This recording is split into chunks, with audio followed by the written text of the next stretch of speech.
ગાયત્રી મંત્ર બધાય મંત્રોમાં મુગુટમણી છે. કોઈ પણ મંત્ર કરતા વિશેષમાં વિશેષ ગાયત્રી મંત્ર છે. આજે અમેરિકાના વૈજ્ઞાનિકોએ હોતે સાબિત કરી બતાવ્યું છે કે ગાયત્રીના 24 અક્ષરમાં એ કેવી તાકાત છે કે માણસને સદબુદ્ધિ પ્રાપ્ત થાય.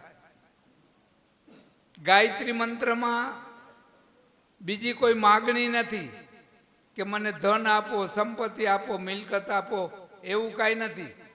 ગાયત્રી મંત્રમાં માત્ર હે સવિતા નારાયણ, સવિતા એટલે સૂર્યનારાયણ, હે સૂર્યનારાયણ, આ ગાયત્રી મંત્ર છે ને સૂર્યનો છે. સવિતા નારાયણ અમે પાપનાશક સુખ સ્વરૂપ અમને સદબુદ્ધિ પ્રાપ્ત થાઓ. ગાયત્રી મંત્રનો અર્થ આ છે, સદબુદ્ધિ પ્રાપ્ત થાય. સદબુદ્ધિ આવી જાય માણસની અંદર એટલે બીજી બધી વસ્તુ તો આપોઆપ આવવા માંડે.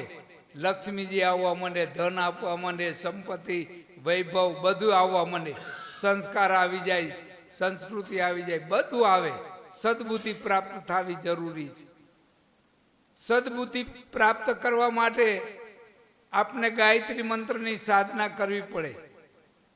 તો ગાયત્રી માતાજી સૂર્યનો મંત્ર છે.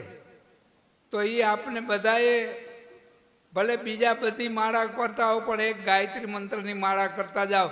એને વિદ્યાર્થીઓને વિદ્યા પ્રાપ્ત કરવી હોય, પાસ થવું હોય, ભણવામાં હોશિયાર થવું હોય તો એને તો ખાસ જરૂરી છે ગાયત્રી મંત્ર.